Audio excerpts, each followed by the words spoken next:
Bonjour à tout le monde. C'est vrai que notre Seigneur Jésus-Christ y vit. Amen. Il a dit qu'il sera avec nous tous les jours jusqu'à la fin du monde. Moi j'aime parfois qu'on répète les chants, parce que les chants sont comme des prières, n'est-ce pas? Quand on le chante une fois, c'est presque superficiel. Deuxième fois, le Saint-Esprit commence à parler à nos cœurs. Et moi je suis confiant parce que mon Seigneur vit chaque jour dans ma vie. Alléluia. Et ce matin, je voudrais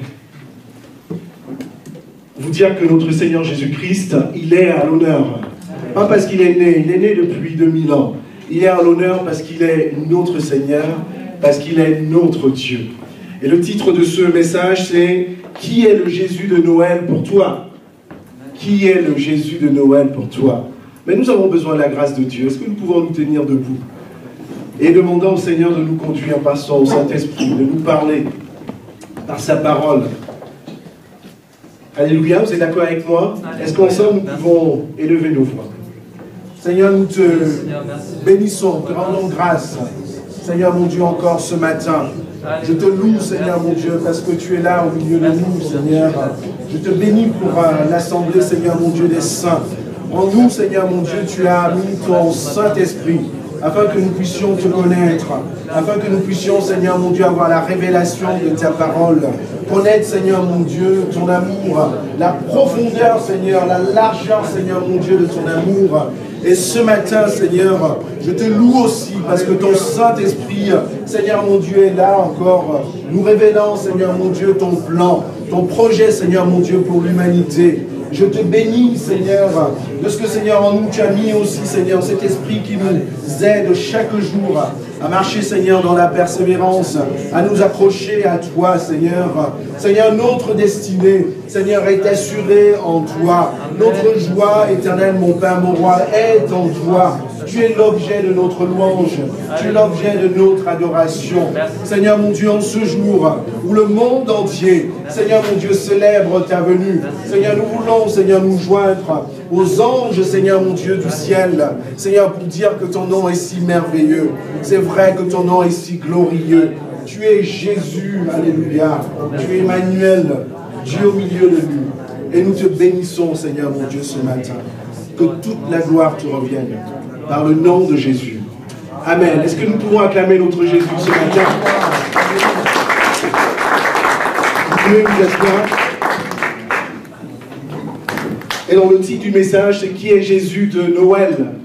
Non pas qu'il y a plusieurs Jésus pour Noël, simplement, comme vous le savez, dans le monde entier, on dit Joyeux Noël. Certainement, vous avez reçu des WhatsApp, etc. Mais le monde entier ignore qui est Jésus-Christ. Le monde entier ignore l'impact que la venue de Jésus-Christ a eu dans le monde. Et moi, je trouve que Noël, mes bien-aimés, c'est une merveilleuse occasion pour célébrer le nom de Jésus-Christ, pour parler de lui, pour témoigner de lui. Vous savez que vous allez recevoir encore des vœux, etc. Et moi, j'en reçois. Et souvent, vous recevez des vœux, même des personnes qui ne connaissent pas Jésus. Hein? C'est drôle, hein? Des personnes qui ne sont pas chrétiennes, qui vous disent « Joyeux Noël ». Et je t'encourage, mon frère et ma soeur, ne précipite pas dans le joyeux Noël, etc. Demande, Seigneur, qu'est-ce que je peux avoir pour cette personne-là? Comment est-ce que je peux lui répondre? Amen. Et vraiment, nous allons parler de ce Jésus-là. Pour beaucoup de personnes, le pasteur a commencé à en parler tout à l'heure, vous savez, Jésus-Christ est le petit bébé dans la crèche, que les mages sont venus visiter, entouré de brebis. N'est-ce pas? Vous voyez l'image? Et parfois même, on peut même aller à mettre une petite tétine dans la bouche de Jésus parce qu'on veut le laisser petit bébé. Mais ce matin, nous voulons dire que notre Jésus, il n'est pas le petit bébé de la crèche. Il n'est pas cet enfant-là qui est resté dans cette crèche-là. Parce que quand on rentre dans la crèche, on sort de la crèche, on laisse le petit bébé, on le laisse petit. Il n'est pas Seigneur dans notre cœur. Il n'est pas grand dans notre cœur. Vous savez, quand l'ange, dans Matthieu 1, l'ange Gabriel a visité Joseph, qu'est-ce qu'il lui a dit? Il lui a dit, sois dans la paix, parce que le Seigneur va t'envoyer un enfant, et on l'appellera comment? Il a d'abord commencé à dire, on l'appellera Jésus, puis on l'appellera Emmanuel. Mais je veux le prendre dans l'autre sens. Il a dit, on l'appellera Emmanuel, c'est-à-dire Dieu est avec nous. Je ne sais pas si tu réalises, toi qui m'écoutes, peut-être même sur Internet, ou même ce matin, que le grand Dieu, la Bible nous dit que la terre entière ne peut pas le contenir. Ce grand Dieu qui est le créateur du ciel et de la terre est en toi. Le grand Dieu tout-puissant, il vit en toi. Emmanuel, Dieu avec toi. Alléluia. La parole de Dieu est si forte. Et ce matin, je veux que tu réalises avec moi que Dieu il vit en toi. Et nous avons chanté, parce qu'il vit, je n'ai rien à craindre. Parce qu'il vit, ton lendemain est assuré. Parce qu'il vit, tu as la vie éternelle. Et ensuite, l'ange avait dit aussi à Gabriel, on l'appellera Jésus, qui signifie sauveur, celui qui sauve l'homme de tes péchés. Vous savez, dans le monde, quand on entend ça, ils vont dire, mais j'ai pas péché, je suis un homme bien. Hein? Je n'insulte pas mon épouse, je ne tape pas mes enfants, je ne fais pas ce qui est mauvais à mon travail. Mais la Bible nous dit que tout homme a péché, et tout homme est privé de la gloire de Dieu. Et vous savez, quand vous péchez, comme dans la vie, quand vous fautez, eh bien, vous êtes condamné. Et c'est cela, en fait. Et la Bible nous dit aussi dans Romains, dans Romains 6, verset 23, que le salaire du péché, c'est la mort, mais le don gratuit de Dieu. Alléluia, c'est la vie éternelle en Jésus-Christ. C'est pour ça que Jésus-Christ est le Sauveur. Et ce matin, si tu ne connais pas encore le Seigneur Jésus-Christ, j'ai envie de te demander, est-ce que tu as la certitude de la vie éternelle? Amen. Alléluia, ça c'est la grande question. Donc sache que le bébé Jésus est en réalité Emmanuel, le grand Dieu, le Dieu qui est en toi, le Dieu qui vit en toi. Et il est également ton Sauveur. Vous savez, quand j'ai dit ça, si je m'arrête là, le message est déjà passé. Alléluia, j'ai déjà terminé ma prédication. Mais en 5 minutes, évidemment, vous me direz, c'est pas sérieux. Frère René, bien sûr que le Seigneur a mis beaucoup de choses dans mon cœur pour partager. Et il y a une belle histoire que j'aime bien, qui nous présente clairement qui est le Jésus de Noël, c'est l'histoire des mages. Et nous allons le lire donc dans Matthieu 2. C'est la visite des mages à Jérusalem. C'est une histoire incroyable que j'ai lue une fois, que j'ai lue 2 fois, que j'ai lue 3 fois, que j'ai lue une dizaine de fois. Pour dire, Seigneur, qu'est-ce que tu veux me révéler à travers ce passage-là sur Jésus? Et vous allez voir que c'est un passage qui est riche d'enseignements, parce qu'il nous présente le plan de Dieu. Il nous présente Jésus. Nous allons en parler tout à l'heure. Et nous allons le lire. Matthieu 2, verset 1. Jésus était à Bethléem, en Judée, au temps du roi Hérode. Des mages d'Orient arrivèrent à Jérusalem et dirent « Où est le roi des Juifs qui vient de naître? Car nous avons vu son étoile à l'Orient et nous sommes venus l'adorer. » Qui c'est qu'on adore? Seigneur. Le Seigneur et Dieu seul. Alléluia. Et les mages, je ne sais pas s'ils comprenaient tout ce qu'ils disaient, mais ce n'était pas l'étoile qu'ils sont venus adorer, mais c'est Dieu qui sont venus adorer. Verset 3, à cette nouvelle, le roi Hérode fut troublé, tout Jérusalem avec lui. Il assembla tous les principaux sacrificateurs, les scribes du peuple, pour leur demander où devait naître le Christ. Ils lui dirent, c'est les principaux sacrificateurs, ceux qui étaient censés connaître la parole de Dieu. Il leur dit ceci, à Bethléem en Judée, car voici ce qui a été écrit par le prophète. Et là, il cite le passage de Michée. Et toi, Bethléem, terre de Juda, tu n'es certes pas la moindre parmi les principales villes de Juda, car de toi sortira un prince qui fera paître Israël, mon peuple. Alors Hérode fit appeler en secret les mages et se fit préciser par eux l'époque de l'apparition de l'étoile. Parce que cet Hérode-là, il commençait à être inquiet. Vous savez, il était roi, et on lui dit, mais il y a un roi qui va naître. Moi, je me mets à sa place, évidemment, j'aurais eu un peu peur. Verset 8, il dit, puis il les envoya à Bethléem en disant, allez et prenez des informations précises sur le petit enfant. Quand vous l'aurez trouvé, faites-le moi savoir, afin que j'aille moi aussi l'adorer. Verset 9, après avoir entendu le roi, ils partirent, et voici l'étoile qu'ils avaient vue en Orient les précédait. Arrivée au-dessus du lieu où était le petit enfant, elle s'arrêta. À la vue de l'étoile, ils éprouveraient une très grande joie. Retenez ceci. Ensuite, verset 11, ils entraient dans la maison, virent le petit enfant avec Marie, sa mère, se prosternèrent et l'adorèrent. Ils ouvrirent ensuite leur trésor et lui offrirent en présent de l'or, de l'encens et de la myrrhe. Puis, divinement avertis, en songe de ne pas retourner vers Hérode, ils regagnèrent leur pays par un autre chemin. Il y a 3 autres versets. Je voudrais bien qu'on continue aussi de lire parce que c'est le plan de Dieu qui est en train de se mettre en œuvre. Nous voyons, verset 13, après leur départ, un ange du Seigneur apparut en songe à Joseph et dit, « Lève-toi, prends le petit enfant et sa mère, fuis en Égypte et reste-y jusqu'à ce que je parte, car Hérode va rechercher le petit enfant pour le faire périr. » Joseph se leva et prit de nuit le petit enfant et sa mère et se retira en Égypte. Il y resta jusqu'à la mort d'Hérode, afin que s'accomplisse ce que le Seigneur avait déclaré par le prophète, « J'ai appelé mon fils hors d'Égypte. » Amen. La parole de Dieu est belle. Et nous allons rentrer dans la parole de Dieu pour voir tout ce qu'elle nous révèle. Et cette histoire-là, en fait, c'est l'histoire des mages que vous connaissez. Mais moi, je me suis demandé, mais les mages, c'était qui? Vous savez, là, quand on étudie la Bible, on apprend que les mages, en fait, ils venaient d'Orient, ils venaient de Babylone. C'était le pays de la captivité. C'était également le pays de Daniel. C'était le pays aussi d'Abraham. Et vous savez, les Juifs, à un moment donné, avaient été pris en captivité dans ce pays-là. Et peut-être que ceux qui habitaient ce pays-là avaient entendu parler de l'histoire des Juifs, de la venue du Messie, parce qu'il y a des Juifs qui y séjournaient. Et nous voyons que ces mages-là, eux aussi, ils avaient certainement entendu parler de ce Messie-là qui était attendu. Et moi, ce qui me frappe, c'est que Dieu, il retourne vraiment à la source. Vous voyez, la création du monde, quand vous parlez d'Éden, etc., tout ça, c'est très curieux, mais on ne sait pas pourquoi le Seigneur a permis comme ça. C'est autour de la région d'Irak, de Babylone, etc. Mais on voit comment le Seigneur se reconnecte avec son plan merveilleux. La Bible nous dit qu'il est le créateur du ciel et de la terre. Et tout cela, le Seigneur a créé la terre. Et vous connaissez l'histoire d'Abraham, de Moïse, etc.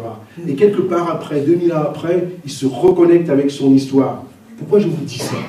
Parce que la Bible nous dit que quand Dieu dit une parole, elle s'accomplit. Alléluia. Il veille sur sa parole pour qu'elle s'accomplisse. Le plan de Dieu, la venue de Jésus-Christ était en œuvre. Parce que le monde entier avait besoin de Jésus-Christ.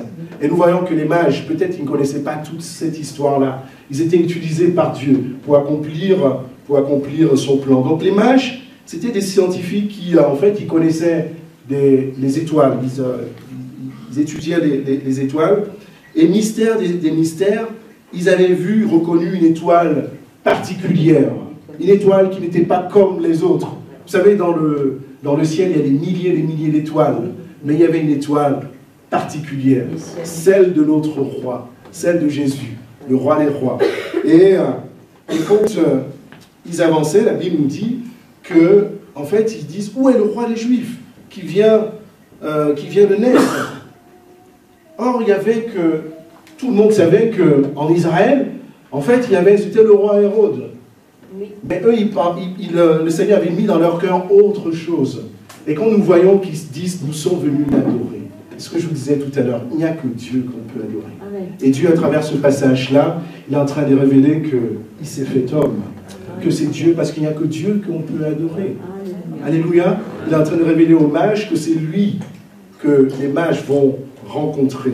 Et comprenez, mes frères, que l'histoire de cette étoile-là annonçait réellement, c'est vrai, la venue de notre Seigneur Jésus-Christ comme roi et Dieu, parce que lui seul est digne d'être adoré, lui seul est digne que des personnes comme vous et moi se tiennent devant lui pour se prosterner, pour s'humilier devant lui et pour élever son nom. Et ce matin, je vous parlais du petit bébé de la crèche. Jésus-Christ n'est pas le petit bébé de la crèche.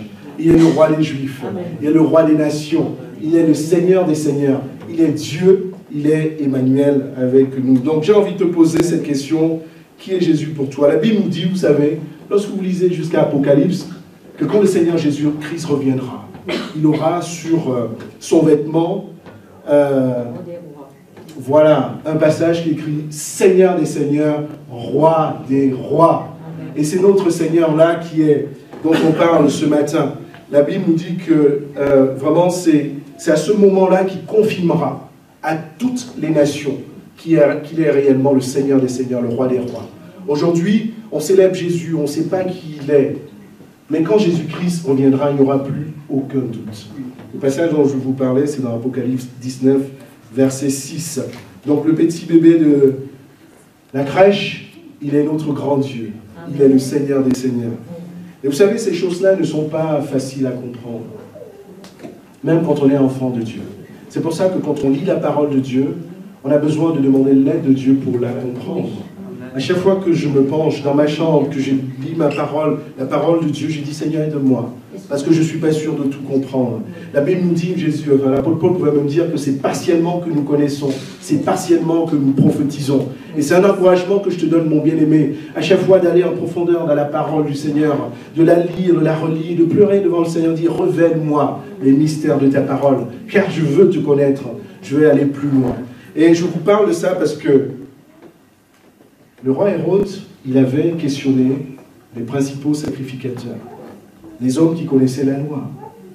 Mais il n'avait pas la révélation du Saint-Esprit. Il savait qu'il y avait un Messie qui était attendu, mais il ne savait pas que c'était Jésus.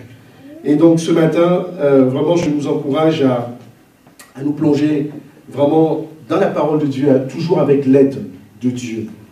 Et donc, verset 3, la nouvelle qui a apparemment été une bonne nouvelle, parce que c'était le roi juif que les personnes devaient venir à adorer. Et nous voyons que le roi Hérode, il fut en fait troublé. Et même, je fais une petite parenthèse, en fait, on dit le roi Hérode, il y a eu plusieurs Hérodes. Les rois Hérodes, c'était les représentants, en fait, de Rome, qui venaient administrer le pays. Donc, ils étaient rois de succession en succession. Et il y a eu celui-là, celui qui est à l'époque de l'arrivée de Jésus-Christ. Il y a eu celui également qui a décapité Jean, n'est-ce pas? C'est ça. La tête de Jean. Il y a également celui qui a eu à tuer Jacob. Lorsque vous lisez dans Actes 12 au verset 1, il y a un autre qui avait fait juger, en fait, Paul. Je vous raconte tout ça pour que vous puissiez voir dans quel contexte on se trouvait. Donc les Hérodes se succédaient. Et il fut troublé. Il fut troublé parce qu'il était roi. Et en fait, comme je vous disais, le premier réflexe qu'il a eu, c'était d'aller consulter ceux qui étaient censés connaître la loi, connaître la parole. Il a dit, bon, mes amis, principaux sacrificateurs, vous les scribes, vous qui lisez la parole tous les jours, vous la connaissez par cœur, mais c'est qui le roi dont on parle? Vous imaginez un peu, je pense que c'est la même réaction que n'importe quel président, responsable d'un pays, ou un roi, etc., pourrait avoir. Vous êtes roi, vous êtes censé être le responsable de tout ce pays, et on vous dit, il y a quelqu'un qui va... C'est une menace, vous voyez? Et je pense qu'il a réellement eu comme cette menace, il a vraiment vécu ça comme menace. C'est pour ça qu'il a été troublé.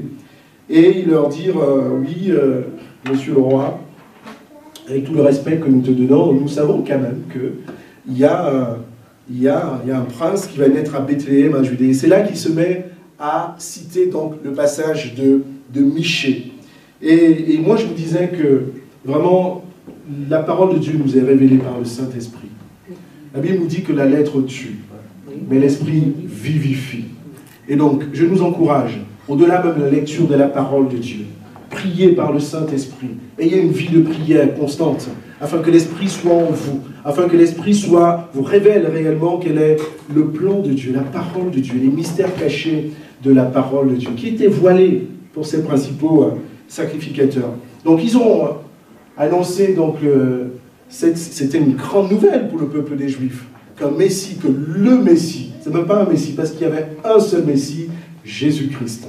Mais ils ne comprenaient pas que ça allait être celui-là qui arrivait, parce qu'ils étaient voilés, ils étaient dans la lettre, ils n'avaient pas l'esprit. Et je peux te dire, mon bien-aimé, que c'est une grâce que nous vivons aujourd'hui, en fait, parce que nous sommes remplis du Saint-Esprit, qui nous permettent de comprendre la parole de Dieu et de comprendre son plan.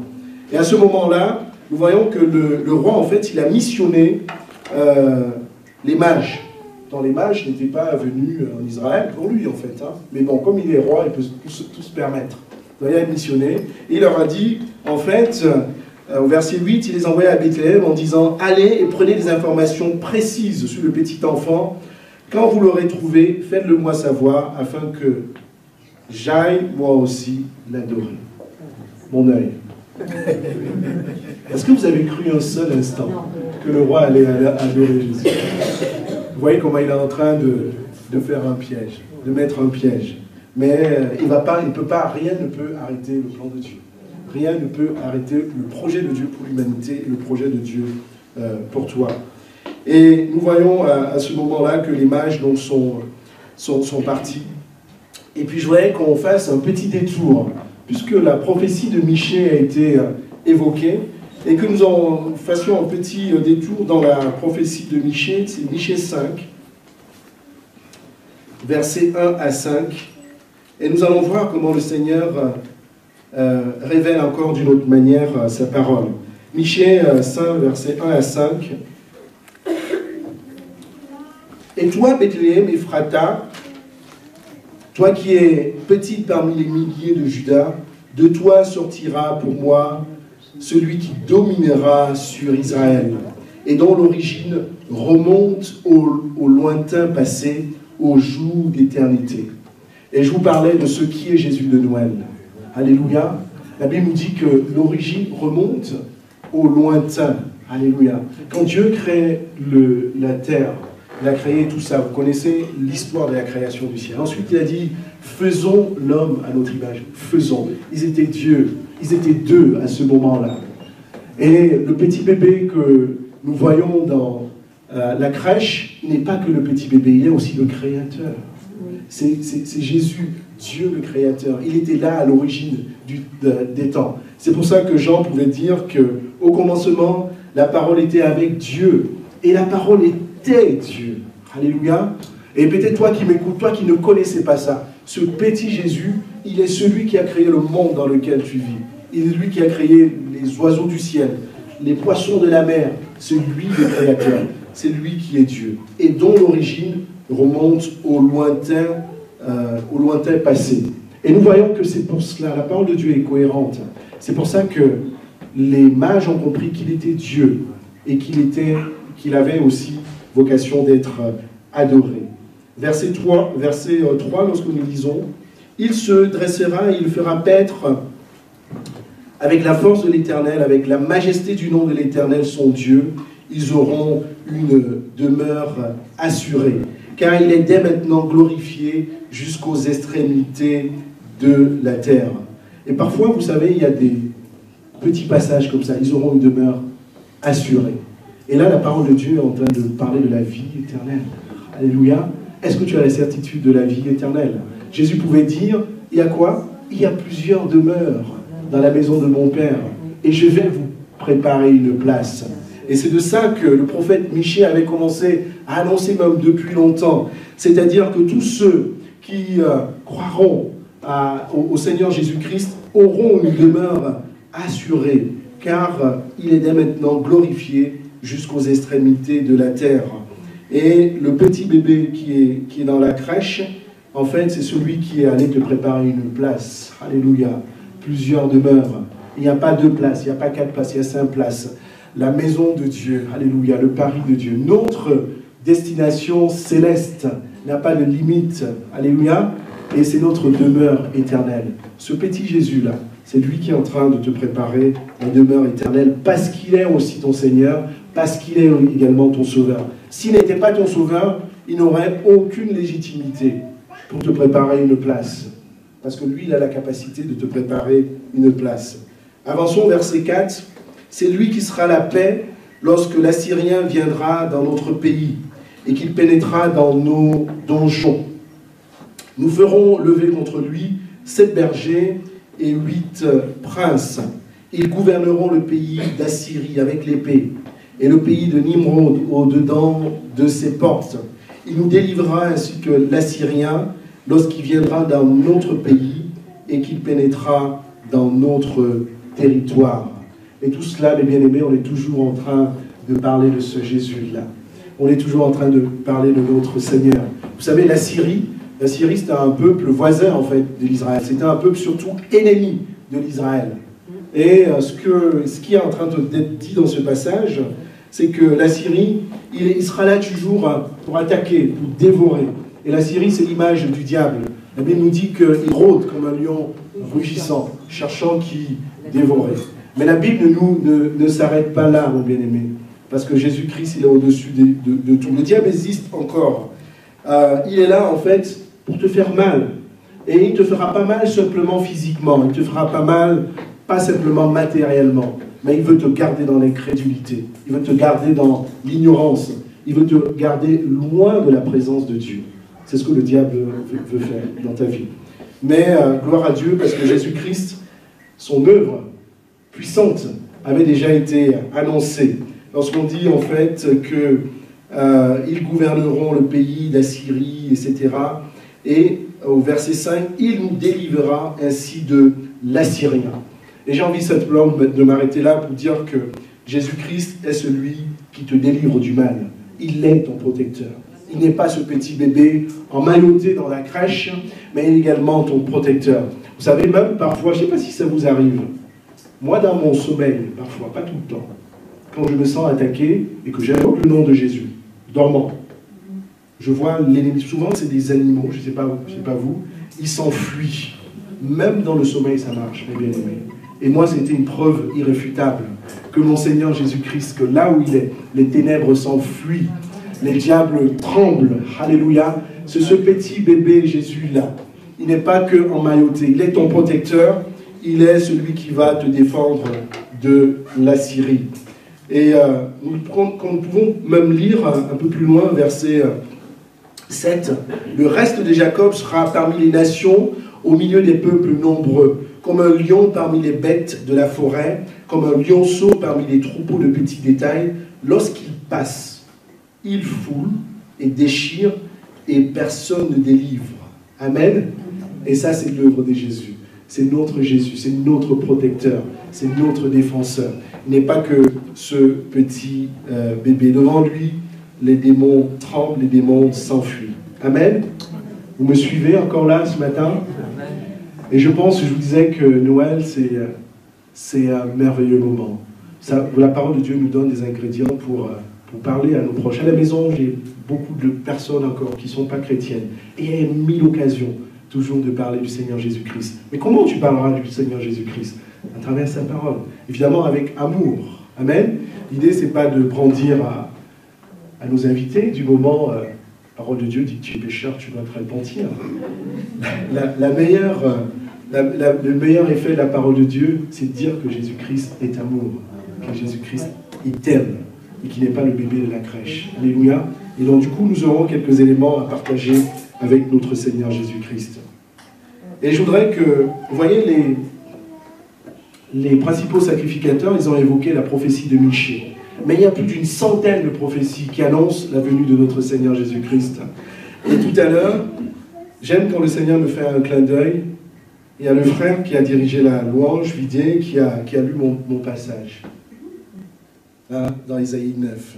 J'ai dit, Seigneur, merci pour ta présence. Nous allons rentrer une fois de plus dans Isaïe 9 pour voir ce que le Seigneur dit au sujet de ce Jésus-Christ de Noël. Versets 1 à 5. Maintenant que nous l'avons lu une fois, nous avons lu la deuxième fois, alléluia, l'effet sera encore beaucoup plus fort. Le peuple qui marche dans les ténèbres. Donc je suis Isaïe 9, verset 1. Voici une grande lumière sur ceux qui habitent le pays de l'ombre de la mort. Une lumière resplendit. Tu rends la nation nombreuse, tu dispenses la joie. Elle se réjouit devant toi de la joie des moissons, comme on pousse des cris d'allégresse au partage du butin. Je voudrais parler d'Ésaïe 9, versets 1 à 5, qui commence le peuple qui marche dans la lumière. C'est bien ça que vous avez? Bon, peut-être la suite est légèrement différente. Mais je voudrais vous parler de cette lumière. Vous voyez, Noël, c'est l'ambiance aussi des guirlandes lumineuses, etc. C'est pas mauvais, les guirlandes, n'est-ce pas? Mais on se rend compte que ce n'est pas la guirlande qui apporte la lumière dans la ville. Ce n'est pas la guirlande qui apporte les lumières dans la vie des personnes.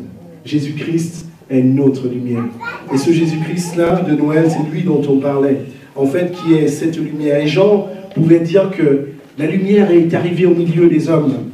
Jean, chapitre 1, verset 9, c'était la véritable lumière qui éclaire tout homme. Alléluia.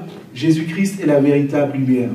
Le petit bébé qui est dans la crèche, même s'il ne regarde pas, vous savez, quand on est tout bébé encore, les yeux ne sont peut-être pas ouverts. Mais lui, il est la lumière. Il est la grande lumière annoncée par Jean, celui qui éclaire tout homme. Et vous savez, ce monde est baigné dans les ténèbres. Lorsque vous regardez comment le monde est organisé, ce à quoi les gens croient, ce quoi les gens sont, ce dans quoi les personnes qui ne connaissent pas le Seigneur sont déversées. Ce sont les ténèbres. Alléluia. Et on a beau illuminer tout Paris, il n'y aura jamais de lumière dans Paris. Jésus-Christ est la lumière. Verset 2, toujours dans Ésaïe 9, le peuple est dans la joie quand il sort des ténèbres. Et on a dit, tu rends la nation nombreuse, tu lui dispenses la joie, elle se réjouit devant toi de la joie des moissons. Et j'ai envie de te dire, vraiment sincèrement, lorsque tu mets le Seigneur Jésus-Christ au premier niveau dans ta vie, que tu le connaisses ou pas, alléluia, il te remplit d'une vraie joie, d'une véritable joie, qui ne dépend pas de ce que tu as, de ce que tu es, de ce que tu vis, de ce que tu ne vis pas, parce que la parole de Dieu est vraie, alléluia. La Bible nous dit que quand on s'approche de Dieu, on est rayonnant de joie. Et peut-être que toi, tu m'écoutes sur Internet, peut-être que tu as même une crèche chez toi, peut-être que tu vas à l'église pour regarder cette crèche. Dans quoi sera ton cœur? Ton cœur sera dans quel état quand tu sortiras de l'église? Ton cœur sera dans quel état quand tu auras juste regardé ce petit bébé Jésus? Qu'est-ce qu'il aura fait? Alléluia. Dieu attend que tu t'approches réellement de toi, de lui. Alléluia. Que tu te confesses à lui, que tu t'abandonnes à lui. Et c'est lui qui te procure la véritable joie. Et ce matin, nous voulons dire que Jésus-Christ est notre joie. Amen. Dis à ton voisin, Jésus-Christ est ma joie. Alléluia. Jésus-Christ est ma joie. Verset 5, un enfant est né.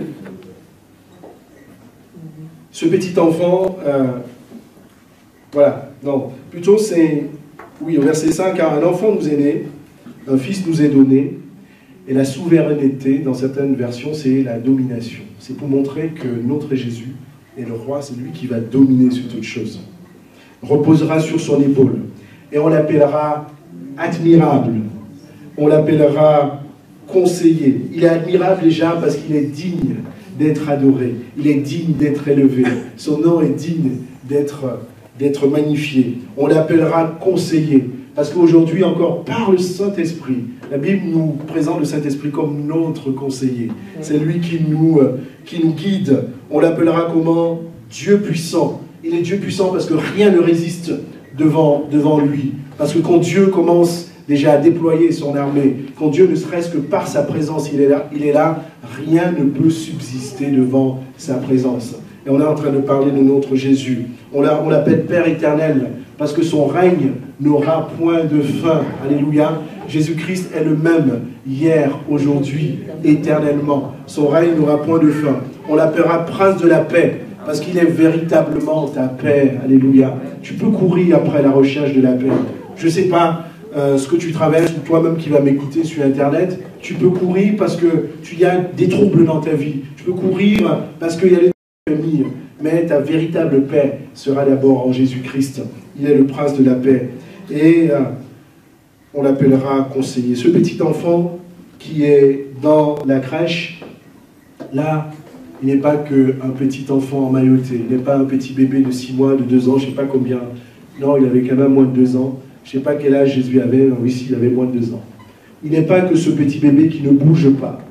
Alléluia. Ensemble, est-ce qu'on peut dire il est admirable.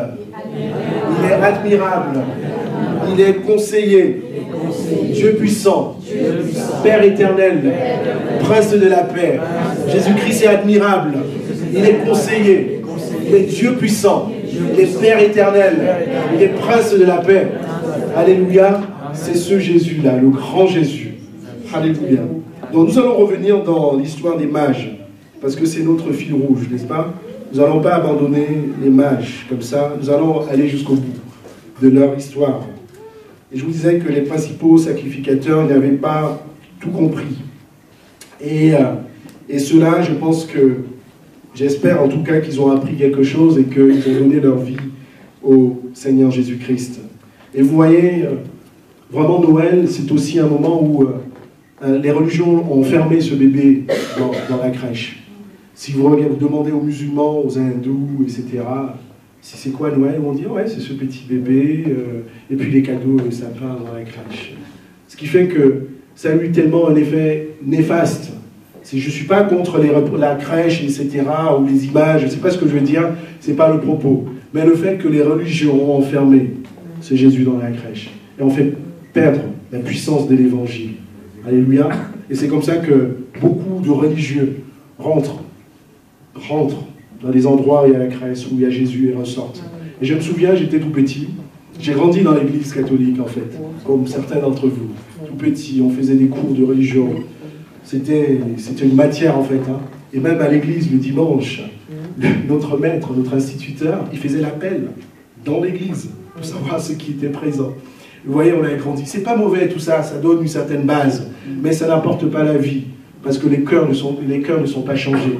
Et à un moment donné, voilà, vous savez, on fait des prières un peu automatiques, et j'étais dans la chambre de mes parents, et je me rappelle exactement à l'endroit où je me trouvais, c'était au pied du rideau, et j'étais à genoux, et je priais, je faisais cette prière-là qui, je ne sais plus comment elle s'appelle, mais à un moment donné, on dit « Seigneur, pardonne-moi parce que j'ai péché en pensée, en omission et en... » Voilà, bref. Et donc, je répétais ces prières-là, et ma mère me dit « Mais mon chéri René, parce que je l'ai réveillée, je n'ai même pas attendu qu'elle se réveille avant de prier. Elle m'a dit « Mais c'est quoi péché en omission ?» Je lui ai dit « Je ne sais pas, maman, ce que c'est. » Mais je peux vous dire que je le faisais tous les jours, tout le temps. Et je vous raconte juste cette petite histoire pour dire combien la religion peut nous enfermer. Même lorsqu'on on est évangélique, on est protestant, tout ce qui est répétitif, etc. La parole de Dieu nous invite à avoir une vie de l'esprit. Alléluia. Tous les jours nouveaux, où tu te tiens devant le Seigneur, ce sont des jours différents. Le Seigneur veut te parler différemment. Il veut que tu l'écoutes aussi différemment. Alléluia. Parce que le Saint-Esprit te rendra sensible à sa présence. Donc le petit bébé, vraiment, moi j'ai envie de te dire ce matin, tu dois être sensible à la présence du Saint-Esprit. Parce que c'est lui qui va te révéler qui est ce petit bébé. Donc, on était revenu à l'histoire des mages. Au verset 9, eux aussi, ils ont eu une grande joie. Vous voyez, la parole de Dieu est vraiment cohérente. Hein. Nous avons vu tout à l'heure dans Ésaïe que le prophète Ésaïe disait qu'il va dispenser la joie. Et nous avons vu que c'est la même joie, en fait, que ces mages ont encore eu. Au verset 9, en disant, à la vue de l'étoile, ils éprouvaient une très grande joie. J'ai dit, mais Seigneur, elle devait être vraiment très belle, cette étoile-là. Bon, c'est vrai qu'ils étaient des scientifiques, ils aimaient tout ce qui est beau, les astres, etc. Mais est-ce que c'était suffisant pour leur procurer la joie? Moi, je suis vraiment, j'ai regardé, je suis sorti qu'il n'y avait pas d'étoile, malheureusement, avant-hier. Je regardais s'il y a une étoile qui pourrait me procurer la joie. Il n'y en avait aucune. Mais en fait, le sujet, c'était même pas l'étoile. Alléluia. C'était, comme je vous disais, c'était la présence de Jésus. C'était la présence de Dieu. Alléluia. Et je me dis, tu peux mettre autant d'étoiles dans ta maison, autant d'étoiles dans ta décoration, mais ta vraie étoile, c'est Jésus-Christ. C'est pour ça que eux, ils ont éprouvé une si grande joie. Et moi, je l'ai témoigné. Vous savez, la parole de Dieu, il faut l'expérimenter pour grandir dedans. Moïse, quand je prends par exemple, Moïse qui avait douté tellement de la puissance de Dieu, quand le Seigneur a permis à ce qu'il sorte de la mer, a ouvert la mer et que le peuple d'Israël est passé à travers. Lisez le passage dans l'Exode, ce magnifique cantique que Moïse a chanté à Dieu. Qui est comme toi, Seigneur? Tu es magnifique en sainteté, digne de louange. Tu opères des signes et des prodiges. C'était un Moïse totalement différent. Je vous parle de ça parce que, en fait, c'est quand vous expérimentez la parole de Dieu que vous grandissez. Beaucoup d'hommes de Dieu, c'est Abraham, quand il a donné son fils, il a obéi totalement. Alléluia. Et vous connaissez l'histoire, je ne reviens pas dessus. Et quand il a vu que Dieu a pourvu un agneau à la place de son fils, il lui a dit, tu es le Dieu qui pourvoit, tu es Adonai Jireh. Et ce Dieu-là avait pris une autre dimension dans sa vie. Et je t'encourage, mes bien-aimés, la parole de Dieu, elle est vivante. On doit la vivre pour grandir. Ce n'est pas qu'une parole écrite, sinon elle nous tue. Elle est esprit et puis elle est vie. Et je vous en parle parce que il y a un cantique, moi, qui m'avait... On parle de la joie, cette joie-là. Oui, je pense que dans notre vie, on est humain. On va avoir des hauts et des bas pour plusieurs raisons. Mais le chrétien doit être rempli d'une joie éternelle, d'une joie permanente. Que rien ne t'abatte, mon bien-aimé. Moi, j'avais une cassette, alors. Pour les plus jeunes, ils ne savent pas ce que c'est des cassettes. Oui, mes premiers cantiques étaient dans une cassette. Oui, Noémie, tu n'étais pas né, mais... en fait... Et il y avait ce petit chant-là, j'étais étudiant et je passais parfois des moments très compliqués, difficiles. Et il y a un frère qui m'avait béni par ce chant-là. Et que j'ai vraiment réalisé que quand je m'approche et c'est toujours le cas, le Seigneur ne change pas. Quand je m'approche de Dieu, réellement, quel que soit mon état, il change totalement mon cœur, il change mon esprit, il change ma mentalité. Il me met sa vraie joie. Ce chant-là disait, quand je m'approche de ta présence, Seigneur, je me sens renouvelé. Je ne sais pas si je vais me rappeler du refrain, mais il disait, quand je m'approche de ta personne, je me sens renouvelé. Quand je m'approche de ta personne, je me sens renouvelé. Quand je m'approche de ta personne, je me sens renouvelé, car tu es le Dieu d'amour. Et ce chant-là disait, tu es le Dieu de vie. Et par la suite, peut-être certains d'entre vous disaient, je veux honorer le nom de Jésus-Christ. Je veux honorer le sang de Jésus-Christ.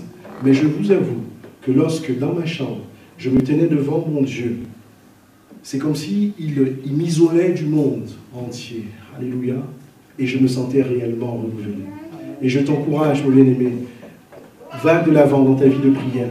Va de l'avant dans ta vie de jeûne et de prière.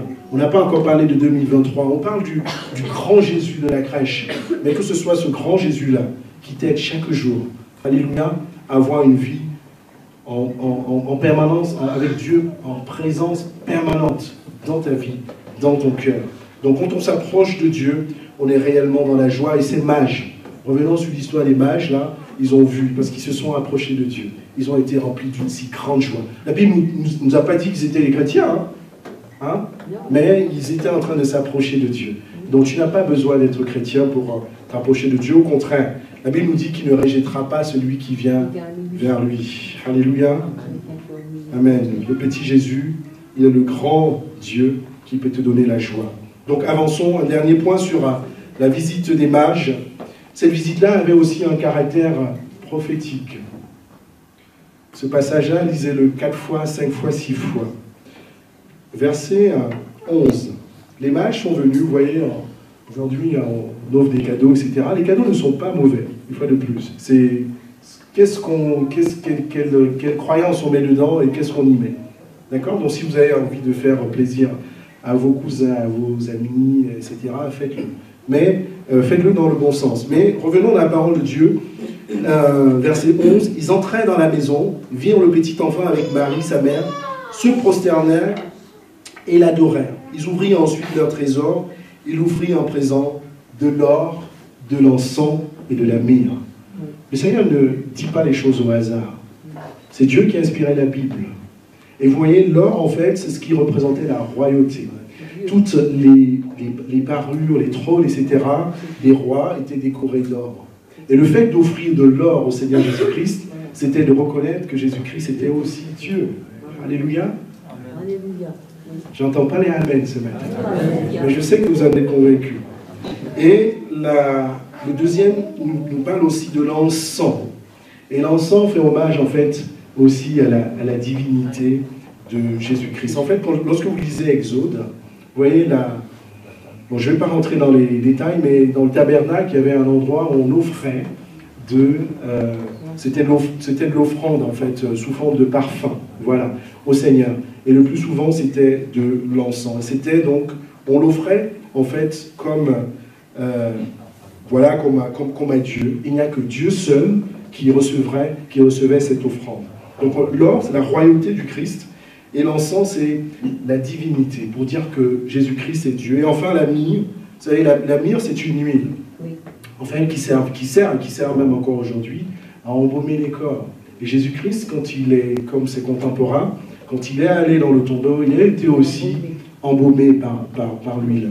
Et ça, c'est un passage magnifique qui nous parle c'est un caractère prophétique, qui nous montre que ce Jésus-Christ-là, ce bébé, le pasteur a dit tout à l'heure, il a eu tout un cycle, il était grand, il a annoncé la parole du Seigneur, il a guéri, alléluia, mais il devait aller à la croix, afin que nos péchés puissent être pardonnés. Et c'est ce caractère prophétique-là, que les mages étaient en train de porter, mais qu'ils ne savaient pas. Je ne vais pas aller plus loin dans ces symboles-là, mais simplement pour dire que le petit Jésus-Christ-là, que tu es allé voir, ou même que tu as chez toi dans ta maison, alléluia, il est ton Seigneur, il est ton Sauveur.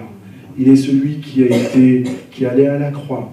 Mais la mort n'a pas pu le retenir à la croix. La mort ne pouvait pas le retenir. Et c'est d'ailleurs la suite de l'histoire, parce que, vous savez, Hérode, cet Hérode-là, puisqu'il avait peur, n'est-ce pas? Il avait peur, son pouvoir était menacé, sa place, sa royauté était menacée. Donc qu'est-ce qu'il a fait? Il a envoyé tuer tous les enfants de moins de 2 ans. Et c'est là que l'ange est revenu encore dire en fait à Joseph, va en Égypte. Notre Seigneur Jésus-Christ a séjourné en Égypte. Hein, il n'a pas quitté en Israël. Il est en Égypte, je ne sais pas combien de temps, mais simplement pour éviter que le plan de l'homme puisse se réaliser. Alléluia.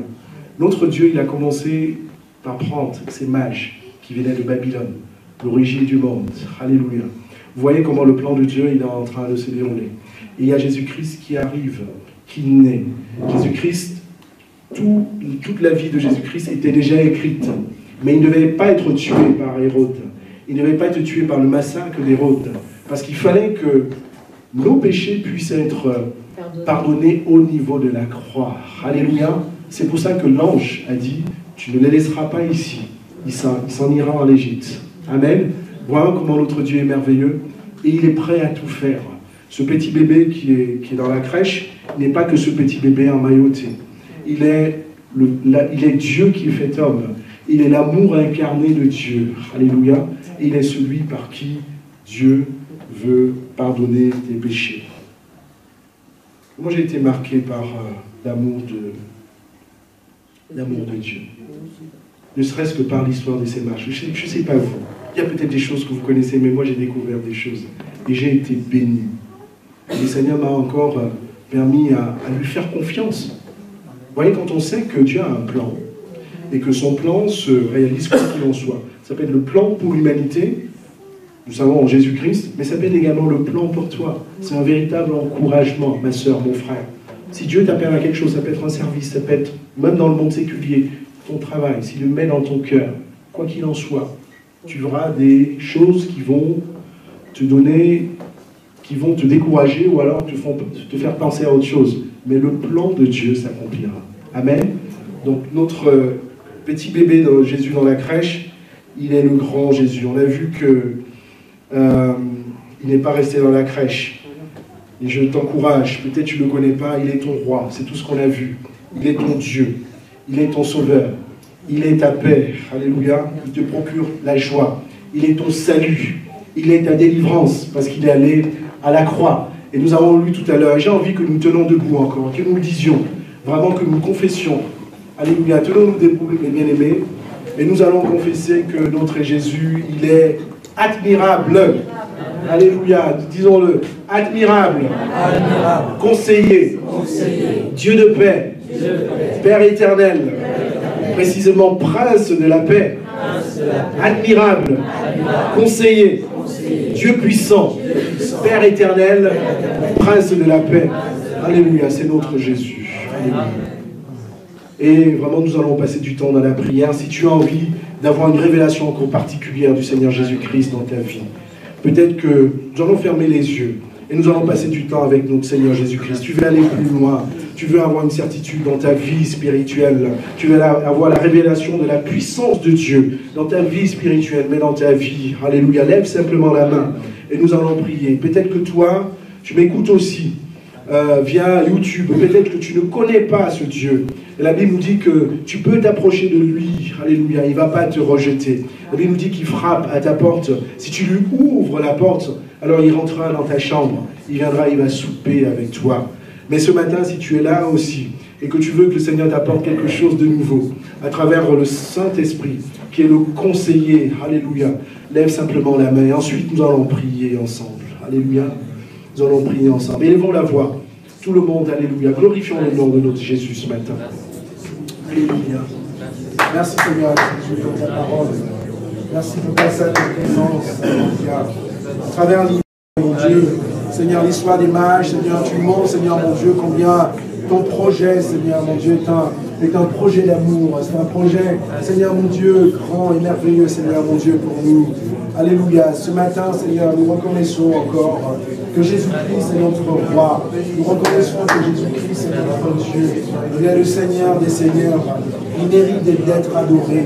Il mérite d'être élevé. Alléluia. Il est notre défenseur. Il est notre protecteur. Je te loue, alléluia, parce que tu as également dit que tu es celui qui est avec nous tous les jours jusqu'à la fin du monde. Et je veux te prier, ô Seigneur Jésus-Christ, pour ceux qui sont là, Seigneur, dans ta présence ce matin, qui veulent encore aller plus loin, qui veulent se délecter, Seigneur, dans ta parole, qui veulent se réjouir, Seigneur, mon Dieu, dans ta parole, alléluia. Ta parole, Seigneur, mon Dieu, elle est belle. Elle est, Seigneur, mon Dieu, Seigneur, une lampe sur notre chantier, une lumière sur notre chantier, une lampe, Seigneur, mon Dieu, à nos pieds, Seigneur. Aide-nous, Seigneur, encore chaque jour, à la découvrir, Seigneur, mon Père, mon roi, à la méditer, à nous réjouir, Seigneur, mon Dieu, dans ta parole. Je te loue par le nom de Jésus-Christ.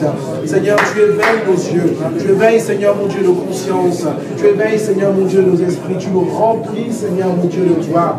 Afin que chaque jour, que nous puissions, Seigneur, mon Dieu, gagner l'assurance, Seigneur, mon Dieu, dans ta parole. Que nous puissions, Seigneur, gagner l'assurance dans notre marche. Et que nous puissions surtout, Seigneur, être, Seigneur, les vrais témoins, Seigneur, mon Dieu, mon Père, mon roi, de cette parole. Nous demandons par le nom de Jésus-Christ. Je te prie, Seigneur, pour tous ceux qui suivent, Seigneur, ta parole, qui ne te connaissent pas, Éternel. Je te prie de les bénir. Je te prie, Seigneur, mon Dieu, de leur ouvrir les yeux. Je te prie, Seigneur, mon Père, mon roi, de leur garder encore tes bras ouverts, afin, Seigneur, qu'ils puissent, Seigneur, se sentir, Seigneur, pardonnés. Qu'ils puissent se sentir, Seigneur, mon Dieu, en sécurité en toi. Seigneur, nous te demandons par le nom de Jésus-Christ. Merci, Seigneur, pour ta sainte présence. Merci, Seigneur, pour ta sainte présence. Alléluia. Je pense, mes bien-aimés, à peut-être que vous avez de la visite dans la famille. Et nous allons prendre du temps pour prier. Prie pour celui que tu as invité. Prie pour celui qui viendra cette semaine, pour celui qui est déjà là. Prenons un peu de temps. Priez que le Seigneur touche leur cœur. Alléluia. Nous élevons nos voix, mes bien-aimés. Alléluia. Seigneur, je veux te prier pour nos centres. Je te prie, Seigneur, Dieu, pour cet enfant aussi, Seigneur. Je te bénis, Seigneur, de ce que tu as permis, Seigneur, à ce qu'il entre, Seigneur, mon Dieu, dans le lieu où ton nom est craint, Seigneur. Qu'il puisse recevoir, Seigneur, mon Dieu, sa part aussi, Seigneur, pendant son séjour. Dans le nom de Jésus-Christ, je te prie pour Léa, je te prie, Seigneur, pour Brice. Je te prie, Seigneur, mon Père, moi, vraiment, à travers notre présence, qu'il puisse avoir, Seigneur, mon Père, moi, qui tu es, qu'il puisse, Seigneur, être touché aussi par ta parole. Dans le nom de Jésus-Christ. Seigneur, remplis-nous, Seigneur, remplis-nous, Seigneur, de l'esprit de sagesse, Seigneur, afin qu'on puisse, Seigneur, aussi les comprendre, les aider. Seigneur, mon Dieu, les aimer, Seigneur, même s'ils ne te connaissent pas. Par le nom puissant du Seigneur Jésus-Christ. Seigneur, tu as dit que nous sommes la lumière, Seigneur, mon Dieu, du monde. Seigneur, permets à ce que chacune de nos lumières, Seigneur, brille, Seigneur, Seigneur, dans nos familles, pendant ces temps, Seigneur, vraiment familiaux.